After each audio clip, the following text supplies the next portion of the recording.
Geometric progression (GP), a list of numbers in which each term is obtained by multiplying a fixed number to the preceding term except the first term is called GP। यानी GP होती क्या है? ये numbers की एक series होती है जिसमें हर एक टर्म किसी फिक्स नंबर के मल्टीप्लाई करने से या डिवाइड करने से मिलता है except to the first term, यानी फर्स्ट टर्म के बाद। सपोज दैट कि फर्स्ट टर्म A है और वो फिक्स डिजिट जो हम मल्टीप्लाई कर रहे हैं या डिवाइड कर रहे हैं वो R है। तो फर्स्ट टर्म अगर A है तो सेकेंड टर्म क्या होना चाहिए? ये फिक्स डिजिट इसमें मल्टीप्लाई करने से क्या हो जाएगा? AR। और फिर जब AR बना तो इसके बाद वाली डिजिट क्या होनी चाहिए? यही फिक्स डिजिट फिर से मल्टीप्लाई करेंगे। अब थर्ड डिजिट के बाद फोर्थ डिजिट कब आएगी? जब यही फिक्स डिजिट फिर से मल्टीप्लाई करें। इस तरह से सीरीज बनेगी तो GP होगी। या फिर क्या हो? फर्स्ट टर्म हो, ठीक है। सेकेंड टर्म कैसे बने? यही फिक्स टर्म मान लीजिए फर्स्ट सीरीज A है, सेकेंड टर्म क्या बने? यही फिक्स डिजिट डिवाइड करने से बने, यानी A/R बने। थर्ड टर्म क्या बने? A/R के बाद इसी R में नीचे फिर से एक डिजिट डिवाइड करने से, यानी R² से बन जाए। फिर से क्या हो? यही फिक्स टर्म हो और फिर किससे डिवाइड? यही फिक्स डिजिट डिवाइड करने से बने। इस तरह से सीरीज अगर बनती जाती है तब भी वो GP होती है, ठीक है। नाउ सी दैट हियर कि फर्स्ट टर्म जो आपका है यानी टर्म 1 A है, अगर मल्टीप्लिकेशन लेके चलते हैं। सेकेंड टर्म हमारा AR है, थर्ड टर्म क्या है? AR² है, फोर्थ टर्म क्या है? AR³। एक बार अगर आप यहाँ ध्यान से देखें तो फर्स्ट टर्म A है, सेकेंड टर्म यानी T2 है AR। R को हम पावर में लिख सकते हैं 2 - 1, क्योंकि 2 में से 1 जाएगा, R ही बचेगा। T3 इक्वल टू AR² है, यानी थर्ड टर्म आपका AR² है, तो पावर जो 2 लगा है इसको लिख सकते हैं 3 - 1, यानी T3 is equal to AR power 3 - 1। T4 is equal to AR power 4 - 1।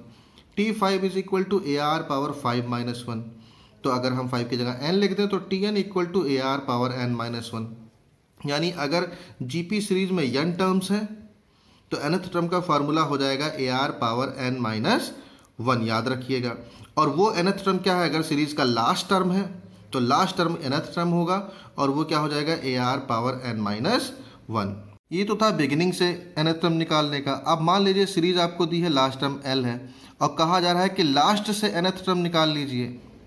तो लास्ट से nth टर्म आपका हो जाएगा last term into 1/R power n - 1। ये फार्मूला रख देंगे अगर लास्ट से हमें nth टर्म निकालना है तो, जहाँ R फिक्स टर्म है। अब फिक्स टर्म क्या है? इस फिक्स टर्म को हम कहेंगे कॉमन रेशियो, इस फिक्स डिजिट को हम कहेंगे कॉमन रेशियो, ठीक है। अब कॉमन रेशियो निकाला कैसे जाएगा सीरीज में?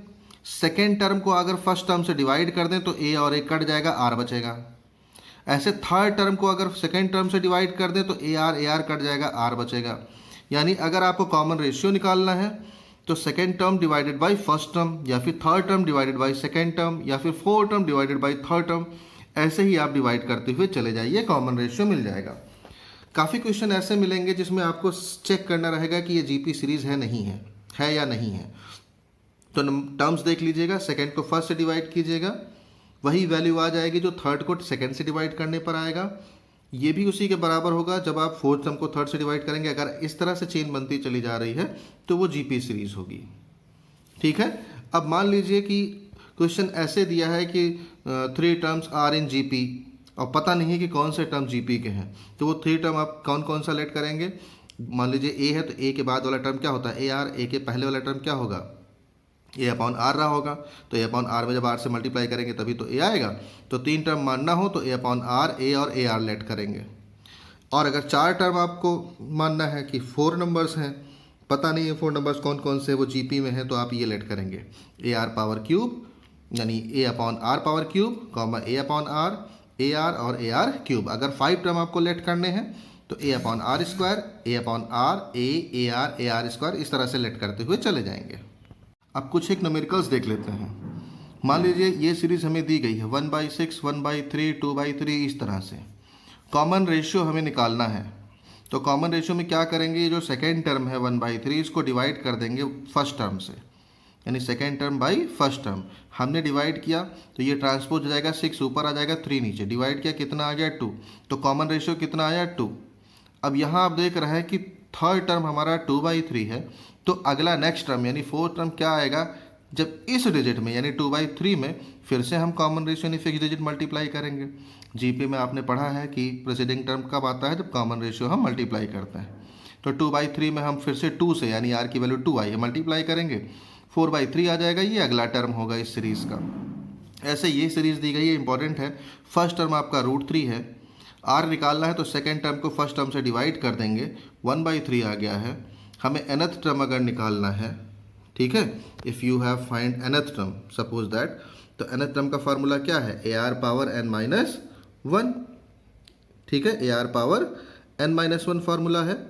तो अब 15 टर्म निकालना है तो AR power 15-1, that means AR power 14, A की वैल्यू √3, R की वैल्यू 1/3 पावर 14।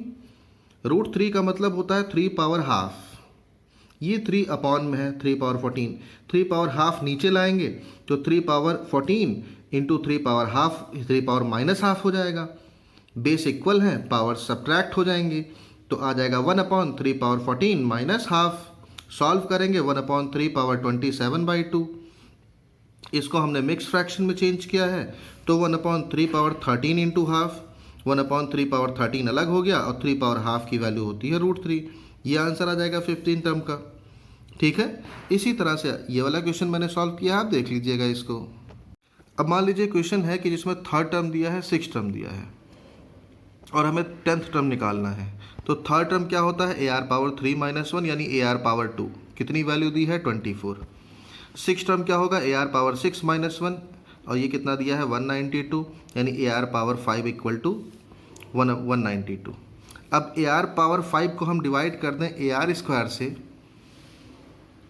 तो A और A कैंसिल हो जाएगा, R स्क्वायर से R पावर 5 डिवाइड करेंगे तो 5 - 2 कितना बचेगा, R पावर 3। तो यहाँ राइट साइड में भी 192 डिवाइड हो जाएगा, 24 से 8 आ गया, ठीक है। दोनों का क्यूब रूट करेंगे, R की वैल्यू 2 आ जाएगी। यही वैल्यू R की हम फर्स्ट इक्वेशन में पुट कर दें और A की वैल्यू निकाल लेंगे तो 6 आ जाएगा। 10th टर्म फाइंड करना है, AR पावर 10-1 फार्मूला हो गया। nth टर्म का फार्मूला है AR पावर n-1, n की जगह 10 रख देंगे। AR पावर 9 आया, A की वैल्यू 6 निकाल चुके हैं, R की वैल्यू 2 निकाल चुके हैं। वैल्यू पुट करके सॉल्व कर लेंगे, आंसर हो जाएगा, ठीक है। अब यहाँ दिया है कि 3 टर्म आपके GP में है तो x की वैल्यू निकालनी है। अगर GP में है तो second term upon first term यानी x अपॉन -2/7 और third term upon second term यानी -7/2 अपॉन x ये होना चाहिए। By cross multiplication x into x square, इन दोनों को मल्टीप्लाई करेंगे तो माइनस माइनस हो जाएगा प्लस 2 और ये दोनों आपस में मल्टीप्लाई में चले जाएंगे, 2 और 2 कट जाएगा, 7 और 7 कट जाएगा, 1 आ जाएगा। x square equal to 1, that means x equal to +-1। अब एक क्वेश्चन है जिसमें 4th टर्म हमें x दिया है, 7th टर्म y दिया है और 10th टर्म z दिया है। हमने वैल्यू रख करके x, y और z की वैल्यू निकाल ली, नोट कर ली। अब ये लिखा है कि प्रूफ कीजिए x, y और z ज्योमेट्रिक प्रोग्रेशन में होंगे, ठीक है। तो अगर हमें इसको ज्योमेट्रिक प्रोग्रेशन में लाना है तो ज्योमेट्रिक प्रोग्रेशन में होना क्या चाहिए, y/x इक्वल टू z/y होना चाहिए। y/x इक्वल टू z/y यानी second term upon first term equal to third term upon second term. Cross multiplication करेंगे तो y square equal to xz। अगर ये हम प्रूफ कर ले जाएं y square is equal to xz तो x, y, z GP में हो जाने चाहिए। तो अब हम y की वैल्यू रखते हैं, y की वैल्यू AR पावर 6, स्क्वायर लगा है, स्क्वायर लगा दिए। राइट साइड में x और z, x की वैल्यू है AR³ और z की वैल्यू है AR पावर 9। सॉल्व करते हैं, यहाँ A स्क्वायर आ जाएगा, R पावर 6 2 = 12। यहाँ भी सॉल्व करेंगे, A इंटू A स्क्वायर आ गया, R पावर 3, R पावर 9 यानी R पावर 12, दोनों साइड इक्वल आ गए, that means y square is equal to xz proof हुआ, that means x, y, z GP में हो जाएंगे, ठीक है। और इसी तरह से एक क्वेश्चन है, अभी मैंने बताया था कि जब हमें 3 डिजिट लेट करनी हो तो एक क्वेश्चन है जिसमें हमें डिजिट नहीं मालूम है जो कि GP में है 3 डिजिट। तो हमें 3 डिजिट कौन कौन सी लेट करनी होगी, A/R, A और AR। अब कंडीशन क्या दी गई है कि तीनों डिजिट का सम 39/10 है। हमने A/R, A और AR ऐड किया, कितना होना चाहिए 39/10। और एक कंडीशन और दी है कि तीनों नंबर्स का मल्टीप्लिकेशन यानी product A/R into A into AR 1 है। तो यहाँ अगर हम नोट करेंगे तो देखेंगे R और R कट जाएगा, A³ की वैल्यू 1 आ गई यानी A की वैल्यू 1 हो गई। यही A की वैल्यू हम फर्स्ट इक्वेशन में पुट कर देंगे और फर्स्ट इक्वेशन को R के लिए सॉल्व कर लेंगे। हम R के लिए जब सॉल्व करते हैं तो क्वाड्रेटिक इक्वेशन बन जाता है। क्वाड्रेटिक इक्वेशन सॉल्व करना आप जानते हैं। आर की वैल्यू हमने निकाल ली, 5/2 आ गया, 2/5 आ गया, आर की दो वैल्यूज़ आ गई। जब आर की दो वैल्यूज़ आ जाएं तो आर की वैल्यू आप पुट करते हुए चले जाइए। हमें नंबर्स कौन कौन से थे हमारे पास, a/r था, a था और ar था। अब एक बार हमें क्या वैल्यू रखनी है, ये 5/2 हमारा एक आंसर आया है, तो एट r = 5/2 रख लें और a की वैल्यू कितनी आई है, 1 आई है।